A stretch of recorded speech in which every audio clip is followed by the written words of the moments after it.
Welcome back to Be Productive. I don't know about you, but if you've ever had a moment where you go to your computer and the system is down, it can wreak havoc on your whole day. And as business owners, one of the ways we need to stay productive is make sure that our technology is protected so we can be protected. So, we're going to talk about the power of having a virtual operating system and expert helping to protect us and our system. So, welcome to the show, my guest, Greg Schaefer. Greg, welcome. It's so good to have you here. It's great to be back. It is terrifying when you go to your computer and things are not the way it wants. And, you feel so lost, alone. And, Mhm. that's why it's so important to be able to have experts like you making sure these things don't happen and that we are protected. So, as a business owner, especially as a newer business or a small business, getting set up, sometimes we think we don't have the finances or the bandwidth to protect ourselves with someone who's going to oversee the cybersecurity angle of our business. Mhm. So, how can a small business manage, and be able to bring on someone like yourself with limited resources? Well, I think the one of the examples that happened not too long ago and affected computers worldwide was the CrowdStrike issue. And really resolving the issue was something relatively simple, at least to us IT and information security folks. You just delete a file. Well, if you tell somebody else that just delete a file, that gets to be a little bit onerous. We're no longer in the day where people are used to long time ago of command line interfaces and all of that. So when it comes to like resources, it's sometimes the simplest things that are needed to be able to make sure that you can remain and retain your productivity. With regards to outside resources, there's really like two buckets in this particular case for helping small and mid-sized businesses. One would be on the absolute technical side, and so making sure that you have a relationship with like a managed service provider that can help you with these technical issues when they come up. They can easily come in if you've set up a relationship with them beforehand. They can usually remotely come into your machine, take care of what they need to take care of, and then get back out. In the CrowdStrike issue, that would have been a little bit more complicated, but this is just more in general. Now, the second part is the virtual CISO, which looks at the risks, for example, if you were down because of the CrowdStrike issue. Well, how would you continue your business? How can you make sure that this doesn't happen again? And the virtual CISO is a really just a part-time consultant that you have. You can either have a long-term relationship with them or somebody on retainer that you basically have somebody to call in case one of these things actually ends up happening. Yeah. Tell me more about this concept of a virtual, VCISO, because I would think some people might be hesitant and worried that if they're not here locally, how can they really help me? So, talk to us a little bit about, this concept and how beneficial it can be, especially to a small business with limited funds.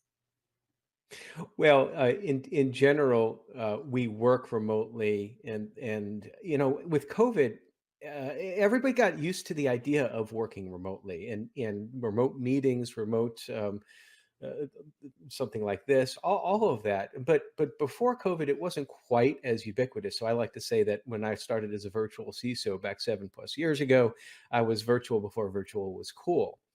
And one of the challenges with being virtual is that you don't have that human interaction. But a lot of that now has changed because of COVID, because we've learned now to create and nurture and sustain and enhance relationships virtually. And that makes it easier on my part because any security person involved with security and risk, they really, really work on relationship building because ultimately folks within the organization are our eyes and our ears for things that are risks and might be going wrong. So the way that this usually works as a virtual CISO is relatively simple. It's a some measure of hours per month, sometimes on retainer, sometimes on a long-term engagement. We prefer a longer-term engagement just because it takes a while to get to learn your business, for example.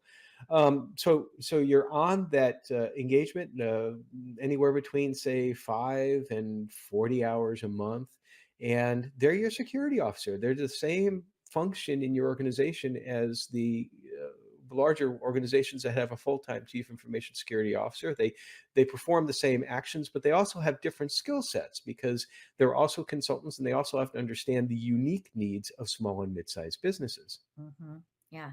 So, I could see a small business thinking, or even a solopreneur thinking, I don't need this. What are some of maybe the most common challenges that can arise for a solopreneur, a small business that they may not be thinking of, that they really need to be thinking of? So, what are some of the most challenges that we could have as small business owners that we really need someone like you to help us and to look out for us?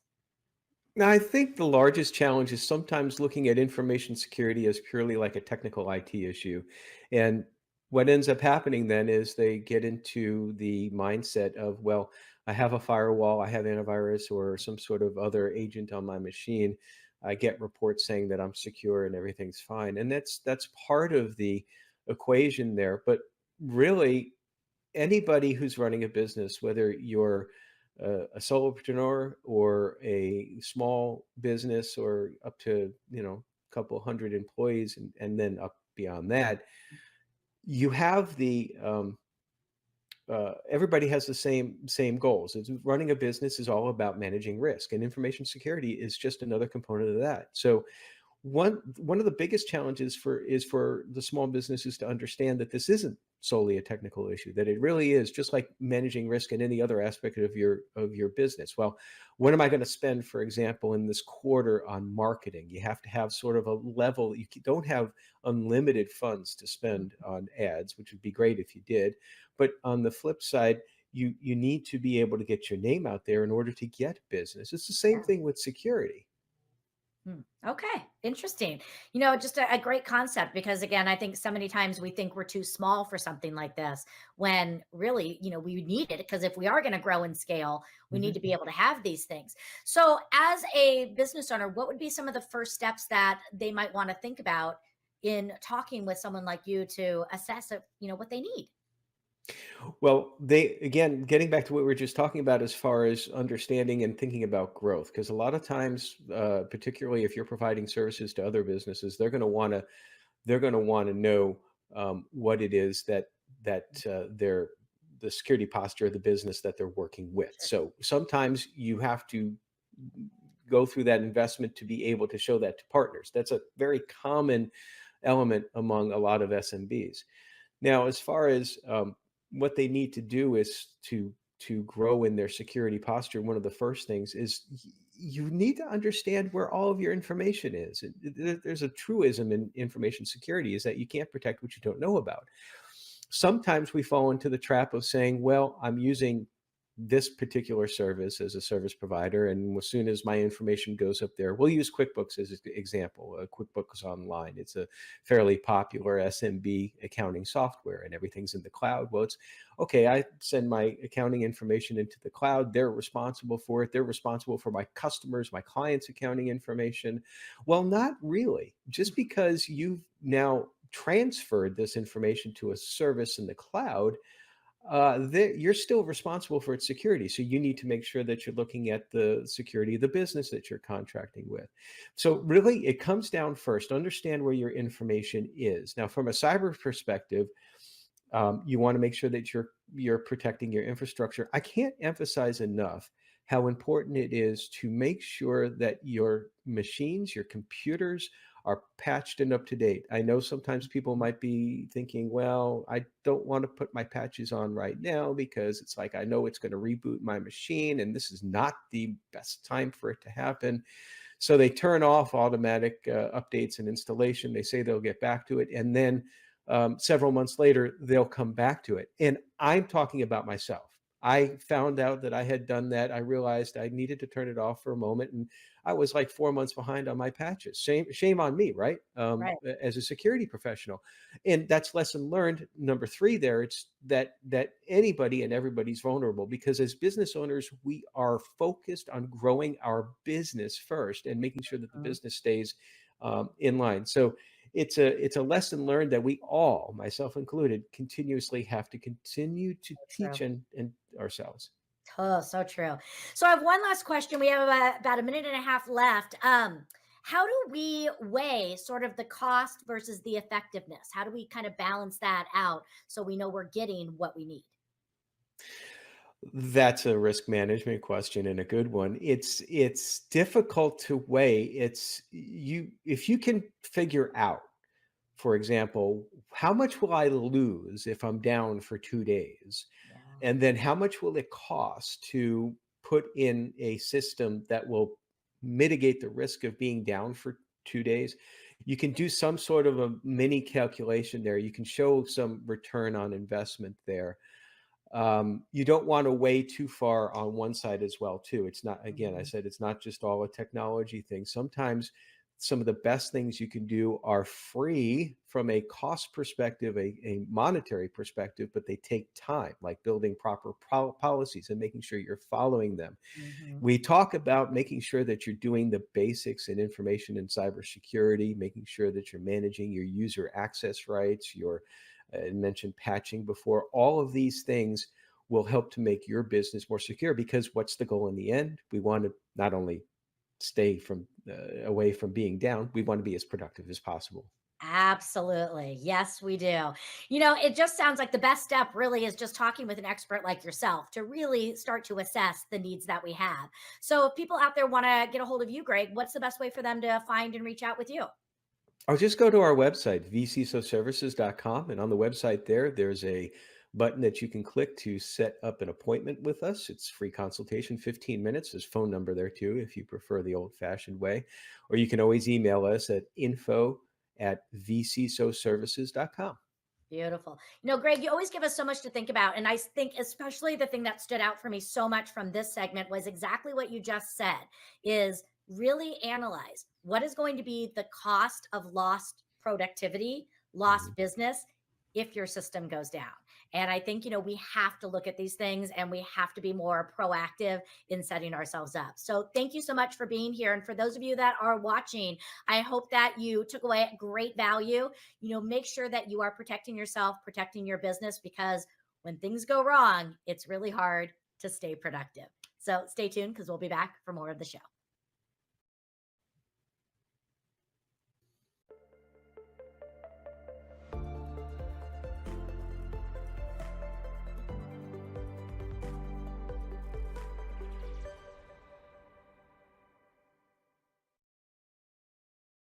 Are you nearly maxed out on your credit cards? It doesn't matter if you're using your credit cards for fun or to survive. At the end of the month, your statements come in, and you can either pay them or you can't. If you can't, late fees and interest rates get tacked on. And now you're struggling just to make the minimum payment due. Do you feel trapped? Am I talking to you? Good, because I personally researched some companies that can help you. They may be able to reduce your credit card balances by 50% and stop the late fees. If you qualify, please call our special debt hotline number right now for a complimentary free 5-minute consultation. Deal with your credit card problem now before it gets much worse and put more money back in your pocket. Trust me, I've been there too. Call right now.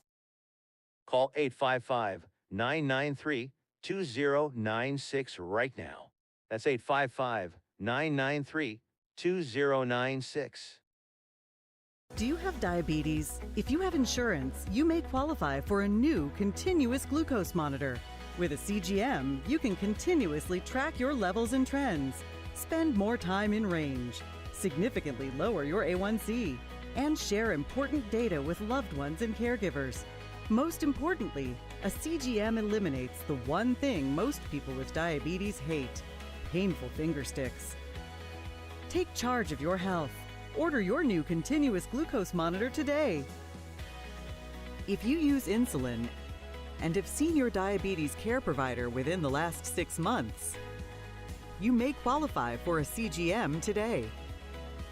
We'll do all the insurance paperwork and deliver your new CGM at little or no out-of-pocket cost to you. Medicare and most insurances cover continuous glucose monitors, so don't wait. Have your insurance handy and call the CGM Health Hotline now. Investing in real estate doesn't have to be a pipe dream. But how do you find, analyze, renovate, finance investment properties without getting ripped off. My name's Andrew Glisson. In 4 short years, me and my team built a portfolio of 200 rental properties in multiple cities as a hobby while working full-time. We took all of that experience and built a mentorship program called the Victory Strategy to unlock every step of investing in real estate. If that sounds like the opportunity you've been waiting for, look us up at thevictorystrategy.com. Tax audits, tax liens, wage garnishments. Every day we hear stories like this about good folks who are simply struggling to pay their bills.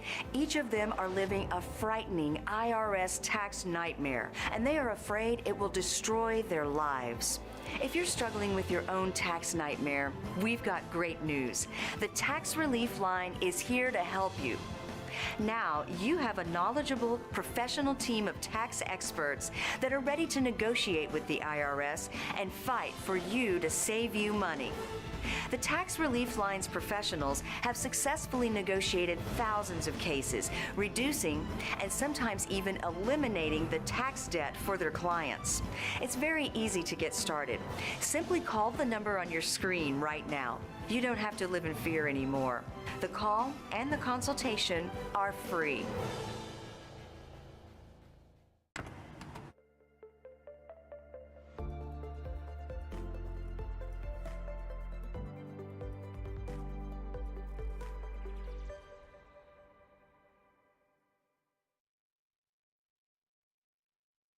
Welcome back to Be Productive.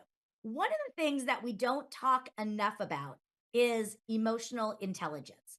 Our ability to show up, to connect with people, and have true connections can really drive greater performance with our teams, build better connections with our customers, and really just definitely impact in a positive way the overall arcing of our bottom line. So, we're going to be talking about how leadership can embrace emotional intelligence in helping them drive greater productivity. And to help me with this conversation, I am bringing emotional intelligence expert Nadine Zanoon to the show. Nadine, it is so good to have you again. Me too, Clara. I feel so energized when I'm gonna come on the show with you. I love that. And that's what we want. We want those talks that really matter. So let's just go ahead and dive in. Emotional intelligence, Mhm. our ability to truly connect, have that level of empathy. As leaders, how can we use our own emotional intelligence to help drive productivity with our team, especially when we are in high pressure situations? That's a very good example because it's during high pressure situations that our emotional intelligence is actually tested. So Mhm. what usually happens, when people are stressed, if there are a lot of deadlines, change, anything that might cause a stress to leaders, what happens is if a leader is not emotionally intelligent and not aware that he is stressed or she is stressed at this moment, then they won't know how to cope with the situation. What would happen is their stress, or let's say, for example, they want to meet a certain deadline. Okay. So their drive to meet the certain deadline, their thoughts about, oh, if we miss the deadline, what will happen? And all this will catastrophize the whole situation. And Right. this will intensify the emotion. And what will happen is they start being harsh on people. They start being, directive, stubborn. They don't listen, they lose that and they don't notice because they think that they're doing this because the situation calls for this. But Mhm. actually, it's their stress and internal dialogue that is intensifying the stress that is making them behave in this way. Yeah. So my advice to leaders is when you are in stressful situations, pause. I know it's weird, but pause and think, reflect. How am I being impacted by the stress? Mhm. Me, myself, what's going on in me? What's happening in me? Acknowledge those emotions that you're going through, because whether you like it or not, the emotions are going to impact your behavior, and you're going to end up being the leader that you don't want to be and Yeah. showing up as the leader that you don't want to show up as.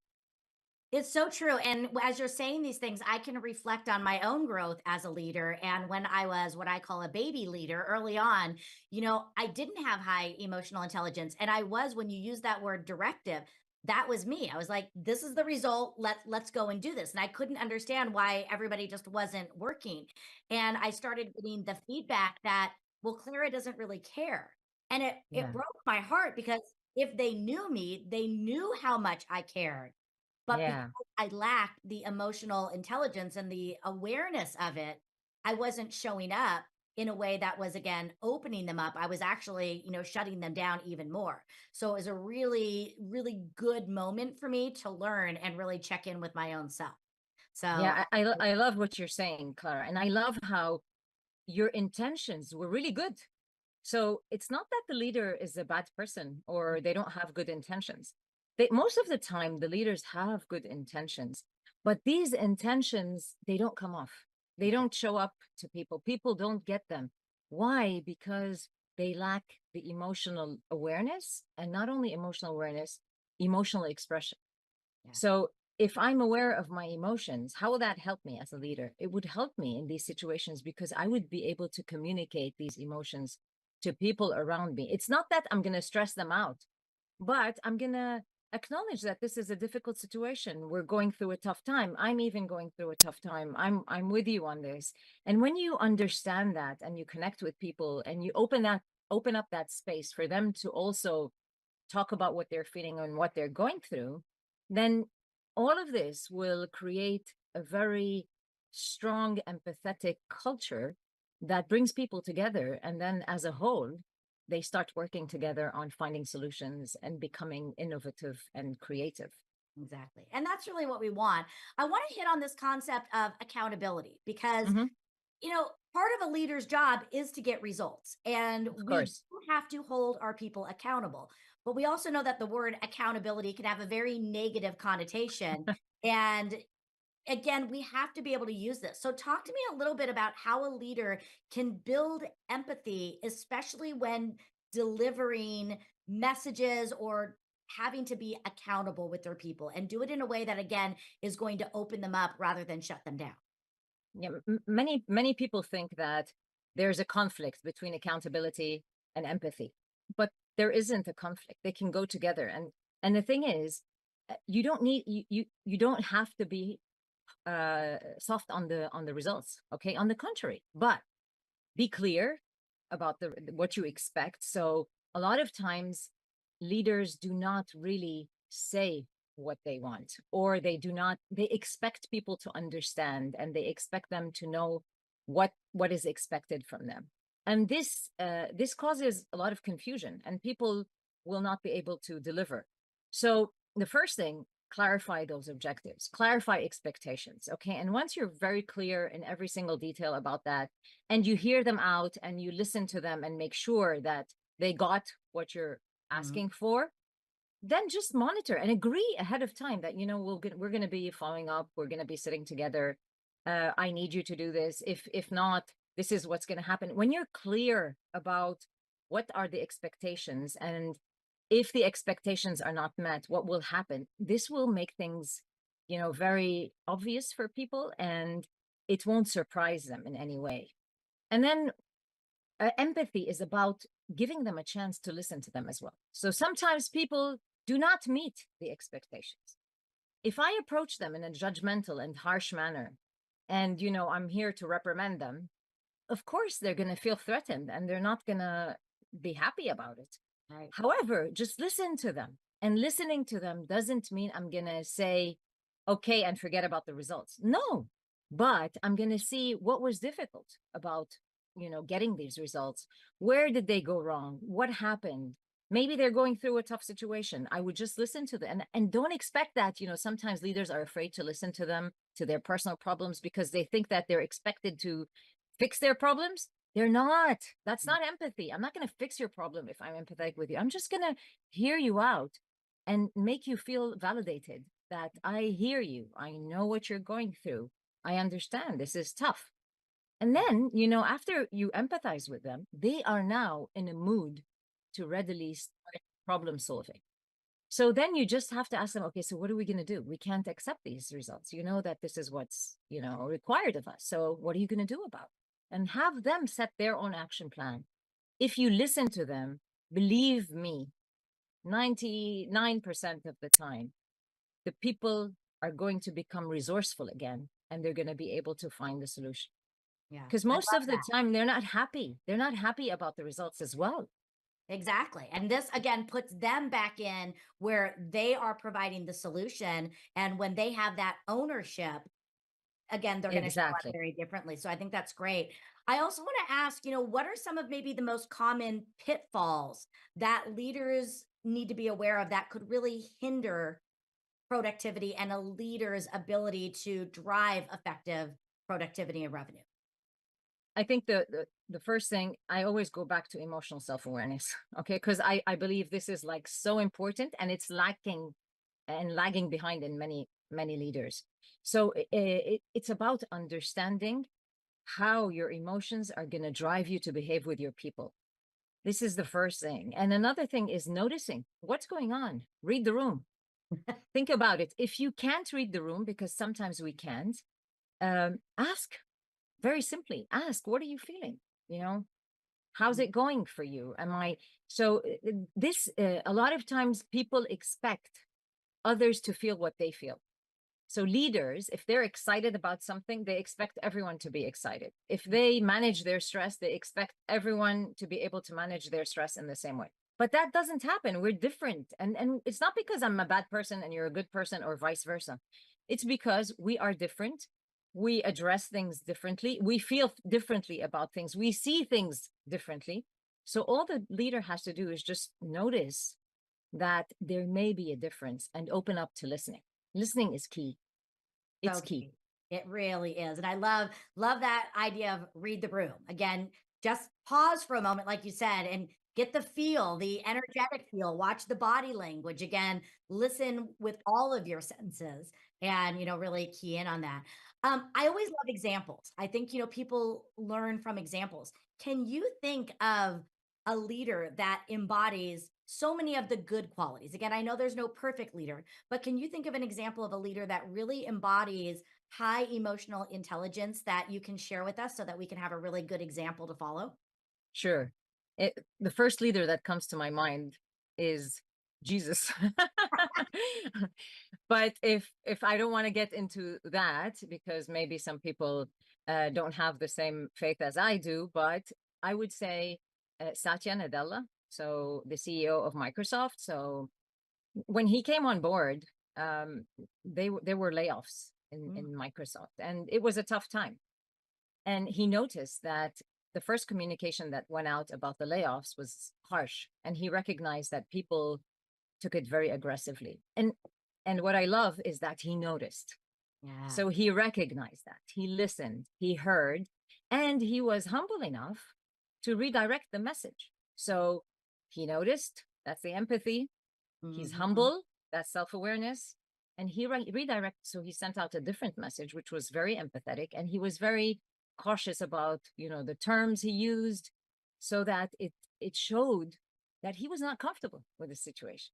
Yeah. So this is the emotional self-awareness and the emotional expression. He was not comfortable, and he sent out this communication, which really showed that this was a harsh decision. It was a difficult decision, but it was inevitable. They had to do it for the company.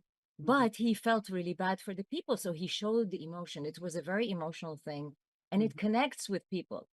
It's not going to change reality. Yeah, It's it's not. not going to, but it makes me feel respected. If I'm Yeah. losing my job, I feel, at least I feel like I'm a human, I'm respected, and it doesn't impact my self-confidence to go find another job. Absolutely. Again, it's bringing in the human element Yeah, and not treating people like a number, but exactly. giving them the recognition as, again, a human. So, Nadine, this has just been an amazing conversation. So many just moments of clarity in your talk. And I know that as people are following, they're going to want to connect with you. They're going to want to follow you on social media. They might even want to hire you to come in and work with them. So, where's the best place for people to find and connect with you? I think the easiest way is to go to my website. So it's my website is www.nadinezainoun, as it's written here on the screen. So nadinezainoun.com. And over there on the website, there's a book and a call. They can just go and book in a free coaching session. So let them come prepared with the objective they want to achieve, and we'll help them achieve that during the session. Beautiful. Oh, Nadine, thank you again for being here. And for all of you that are following, I really hope that you leaned into some of these key items of, again, listening, making sure that we are empowering our people to set their own accountability standards, and we are there to guide them with them. And again, sometimes it's okay to just take a pause, get your engagement, get your energy back so that you can approach every conversation with the human element and really check your own emotional awareness. So thanks for following this segment, and stay tuned because we will be back for even more Be Productive.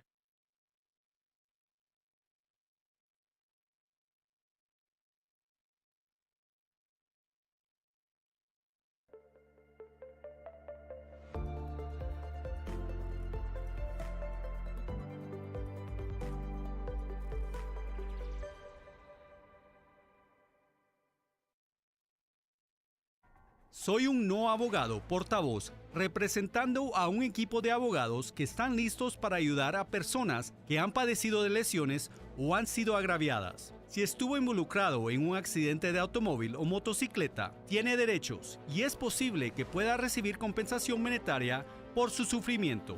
No acepte cualquier oferta de las compañías de seguros hasta que hable con un abogado. Puede ser representado por alguno de los mejores abogados de lesiones personales del país. Abogados de sobrenombre que jugarán su reputación para ganar su caso.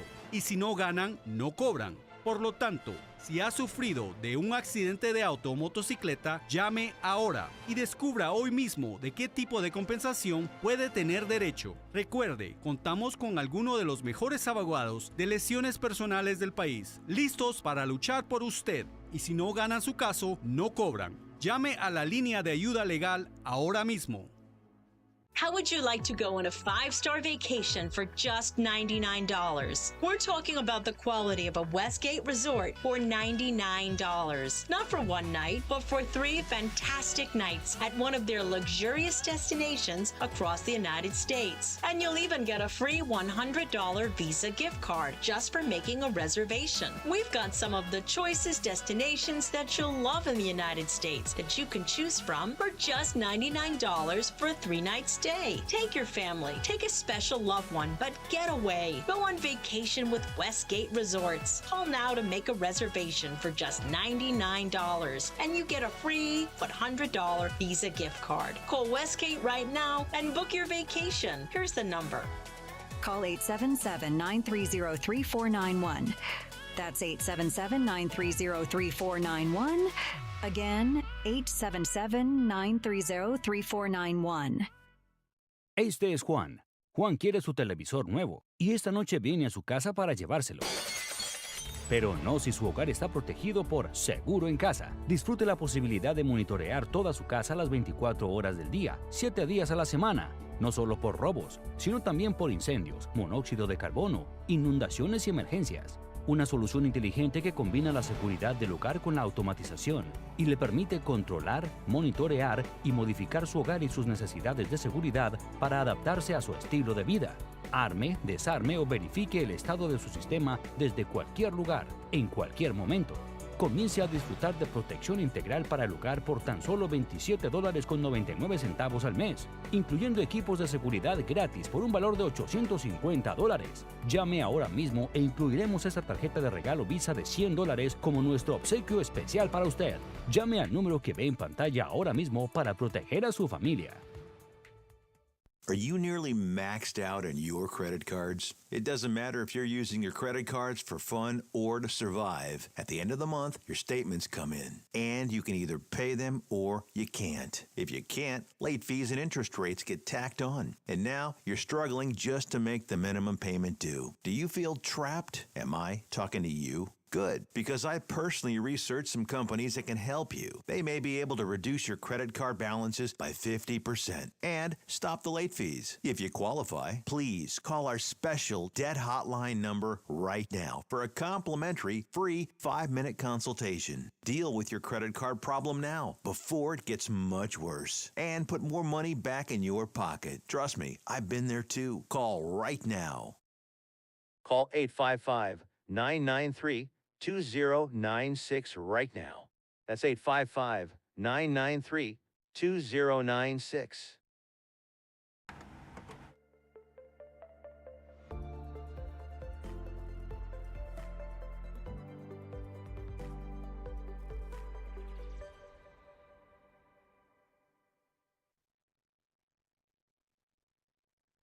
Welcome back to Be Productive. Are you aware that we get distracted about every 3 minutes?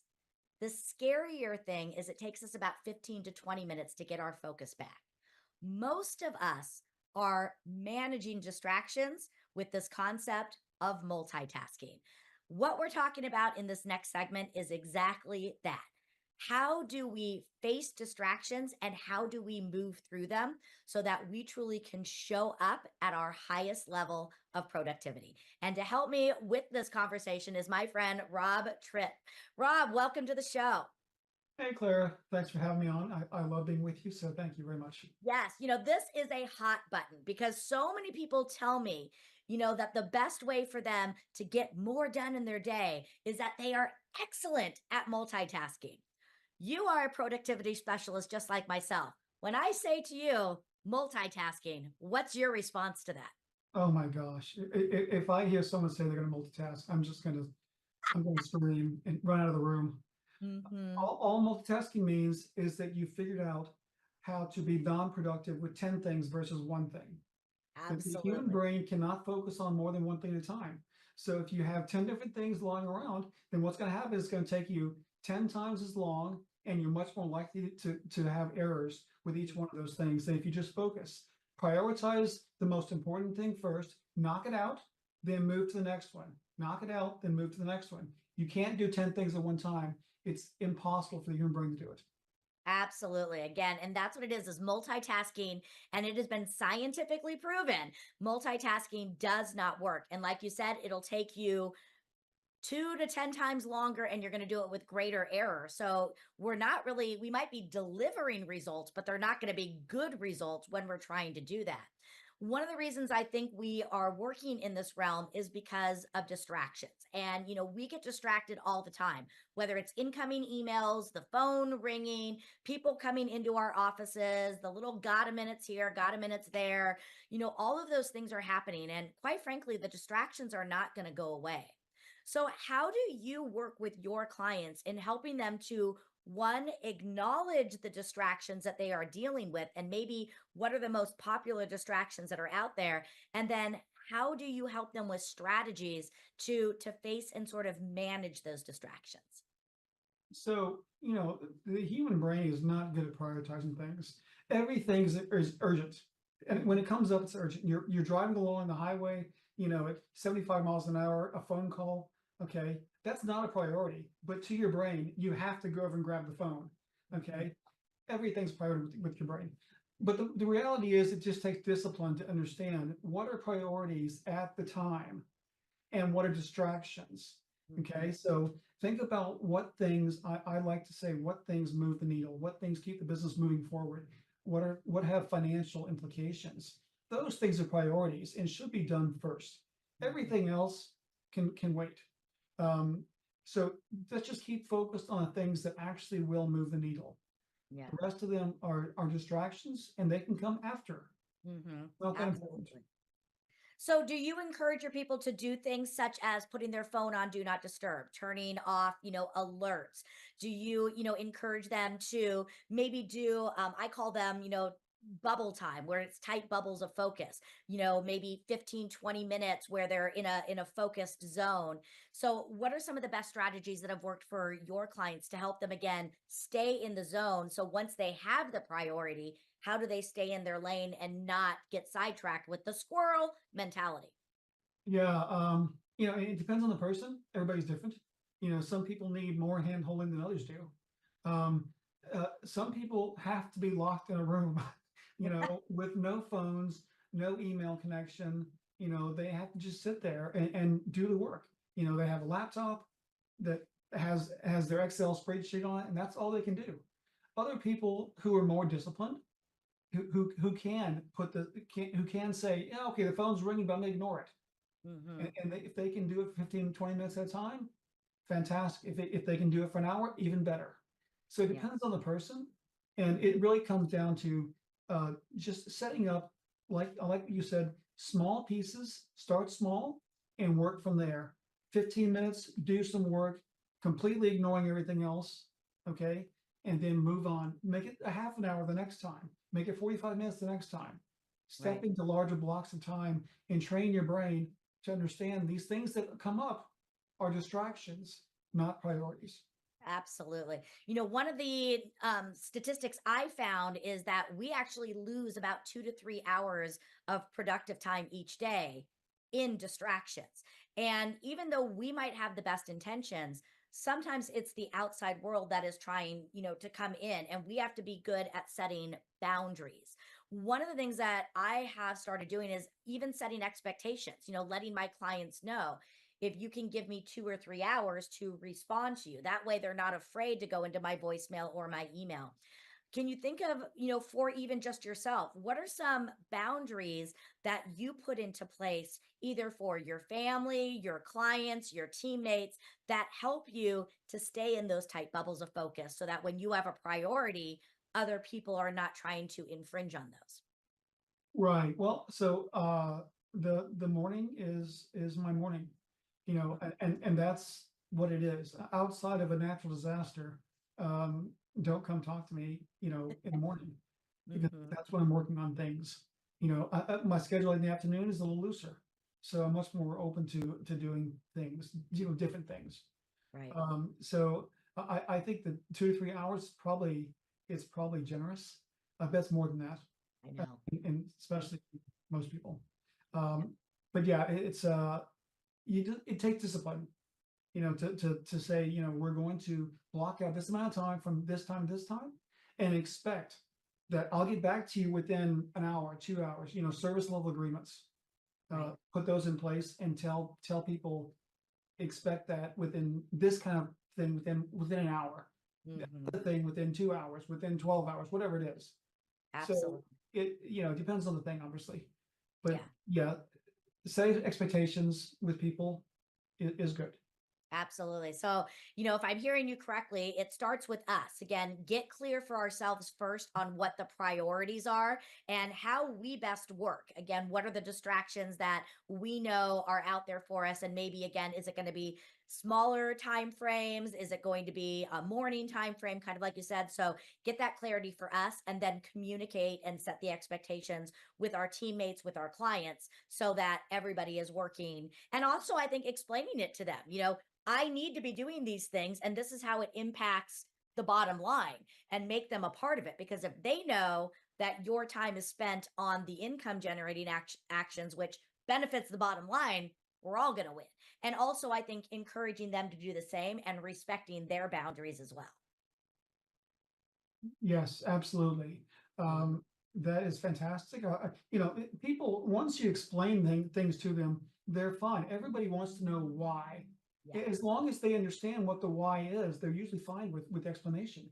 If you say, well, it takes me an hour to get back to you because I'm working on these other things at this time, so give me an hour and I'll get back to you. absolutely. They And many explain times why. I put it in language that they understand. Just like I'm here with you right now on this appointment, it would be rude of me to be answering my voicemails and emails. I like to be present, for my clients even when I'm working on their projects. So just know, if you leave me a voicemail or an email, it's probably because I'm either working on your file or again with another client, and I want to be able to give them the same level of respect. They understand that because they want the best from you. So Mhm. it's going to be again in the language. So I love this. And Rob, being that you help people with this, I know this is how you build your business. And I know that you build your business on the integrity of working with people. And again, you mentioned it before. Everybody is different. There is not one size fits all. And you really strive yourself on being able to understand the needs of your clients specifically and to build a program that's going to work for them. So, where is the best place for people to connect with you if they want to learn more about you and how you can work with them and help them level up their level of productivity? Well, they can always send me a message on LinkedIn, Rob Tritt on LinkedIn. You can always go to my website is to get more information. It's profitpartnergroup.com. You can give me a call at 770-256-8216, or you can shoot me an email at rob@profitpartnergroup.com. Beautiful. Rob, thank you so much for being here and, sharing in the discussion. Again, it's a matter of priorities. We know the distractions are happening, so let's get stronger at managing those distractions. So, for those of you that are following, thanks for following the show. Stay tuned because we are going to be back for even more. Be productive.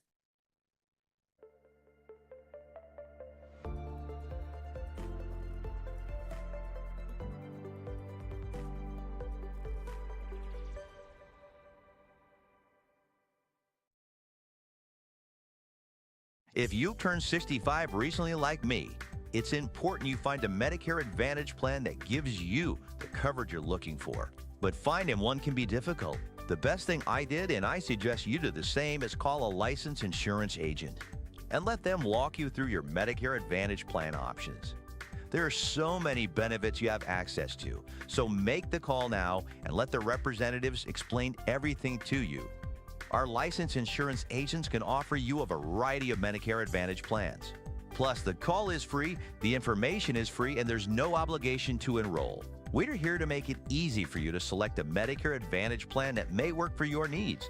Finding a Medicare Advantage plan can be easy if you do what I did. Make a quick call right now to learn more. Thank you. Call 800-749-7781. That's 800-749-7781. Call now. Este es Juan. Juan quiere su televisor nuevo y esta noche viene a su casa para llevárselo.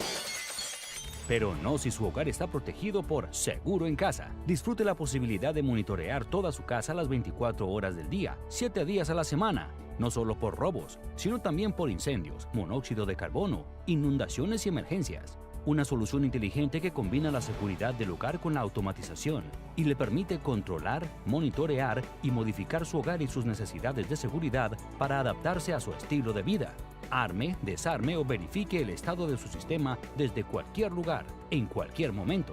Comience a disfrutar de protección integral para el hogar por tan solo $27.99 al mes, incluyendo equipos de seguridad gratis por un valor de $850. Llame ahora mismo e incluiremos esta tarjeta de regalo Visa de $100 como nuestro obsequio especial para usted.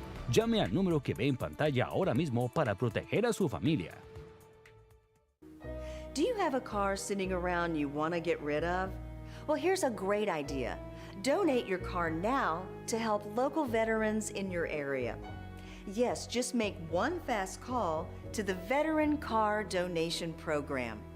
Within a few days, we'll come and remove your car for free. You can donate any car in any condition. We'll use our vast network to sell it. The proceeds raised go to help local veterans and their families. And you get a tax deduction. And all you need to do is make this free call. Clean your yard up, get rid of an old car, and help the vets. We make it easy. Make this free call now. Book your fast and easy pickup. Call the Veteran Car Donation Program now.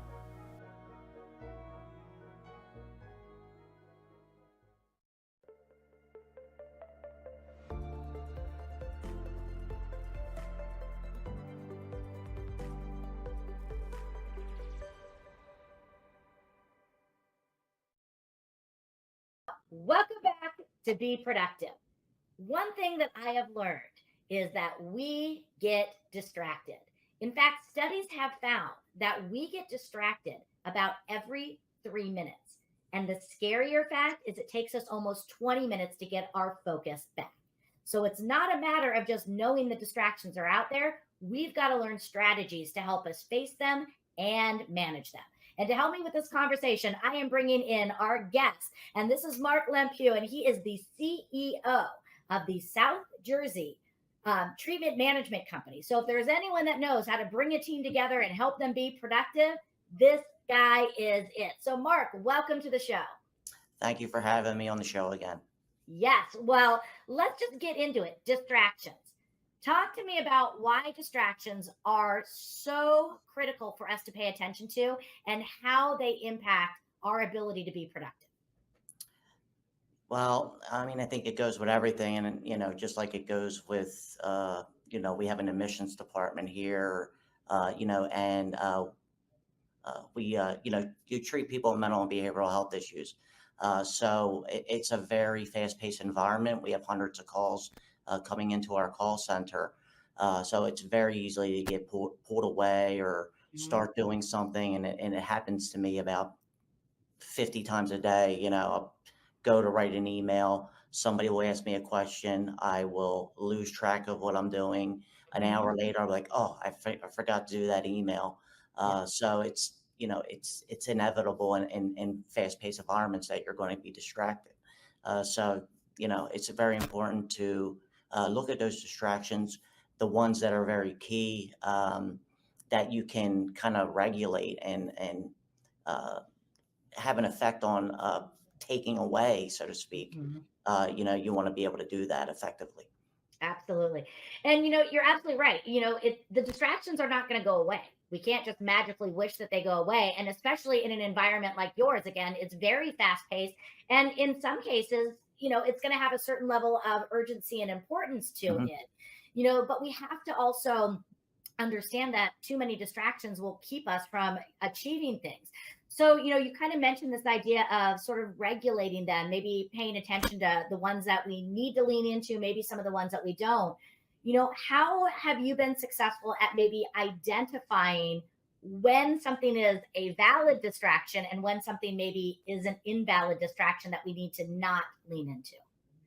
Sure. One of the main things, so I just recently took over as CEO here back in March and did a complete restructuring of the company, um, and the facilities that we have. And that meant letting go of some people, replacing those people and adding staff. Mhm. And one of the things that was done here in the past, and we're all, I think, as like owners of businesses, um, uh, wanting to do because it's a cost savings is give people in roles dual responsibilities. Well, Mhm. this person does admissions, but hey, they can help out collecting payments, so I don't have to add another person. Yeah. So then that distracts them or takes them away from their primary responsibilities. And then what ends up happening is those primary responsibilities start not getting done appropriately because they're being pulled in too many directions. Yeah. One of the things I always try to do and have done here is try to keep the responsibilities to each staff member and their job, title, Mhm. and make them known what their job and their responsibilities are. And if there's a need in other areas, look at that the person that you need for that role and make sure it makes sense to add somebody else instead of giving those responsibilities to Yeah. another position. So good. And I don't think we can underemphasize the importance of communication. One of the reasons, like you mentioned, is people get unclear in their job roles. They're like, well, am I supposed to do this or am I supposed to do this? What is more important than that? So I think really taking some time from a leadership standpoint to make sure that your team, your employees clearly understand this is your job description. These are your primary roles. And like you said, not dumping so many things on top of them, or if they do have different roles, again, helping them to prioritize, whether it's in the morning it's this, in the afternoon it's this, or putting that, because again, that kind of confusion can stop people in their tracks when they don't know or when they're trying to multitask, because we've all learned that multitasking doesn't work. So as a leader, if you are seeing one of your team members struggling because you're noticing that they are getting distracted, what are some ways that you can provide them purposeful feedback in a way that's going to support them, help them, and maybe get them to understand a different way of doing something? Sure. So, we'll pull employees, aside, whether it be the department head, myself, if I'm involved, and put them on an action plan. Mhm. Actually communicate and talk to the employee and find out what are some of the things that are making them distracted. Is it something that we can take away? There's a lot of remote work being done now. So also communicating with the employees. Some people work well in a remote environment, some work well in an office environment. So it might be as simple as like, hey, there's a lot of distractions at home, you're working remote. Why don't you just come into the office a few days a week? Mhm. Whatever those distractions may be, whether it may be silencing the phone. But we put them on action plans here and help kind of coach them Mhm. and really kind of put their job responsibilities out in the open, put them in writing, make sure they understand what they are and they're following them, and Yeah. also adjusting based on their needs. Yeah. Because everybody's different. And What I really, really love, and I'm hoping that people keyed into what you said, is as a leader, you are really observing your people. You are not only paying attention to are they getting things done or not done, you're really paying attention to their individual needs. Like you said, what is distracting them? What is the type of environment that they will thrive in or possibly could hinder them? And you're helping to tailor these. So I love this idea of not always making it one size fits all. And that's not always possible, but when it is, again, really helping to customize some of these solutions for them, I think is absolutely huge in putting these together. Yeah. So that's really great. I would love to just also, ask, do you have any specific maybe strategies? I know for me, like one of the things that has helped me most with my distractions is I do something, I just call it bubble time. It's not necessarily a new thing, but the idea is I have a segmented period of time. I find for me 45 minutes works well. And I'll go into my bubble for 45 minutes and I will work with no incoming distractions. So I don't answer incoming calls. I don't answer incoming emails. I just focus. Are there any other strategies that you have seen that work for you or maybe for anybody on your team that has helped to minimize or manage some of these distractions? I know for me, it's I have a I'll just close my door. I have a do not disturb on my door. So when I need to really focus and I need to, like, for now, for instance, I can't have any distractions. I have a whole emissions team working right outside my door here. It says do not disturb and they know, and I communicate with them like when this door is shut and the do not disturb is on, I need that time to do the things I need. Um, you know, Calendars, I try to keep a lot of my tasks on calendars so I can, follow what things I need to do throughout the day. That always, that's flexible and that changes, but at least it gives me a guide on the responsibilities and timelines I have for certain things. And it's the phone. I shut the phone ringer off when I don't want to be disturbed. Yeah.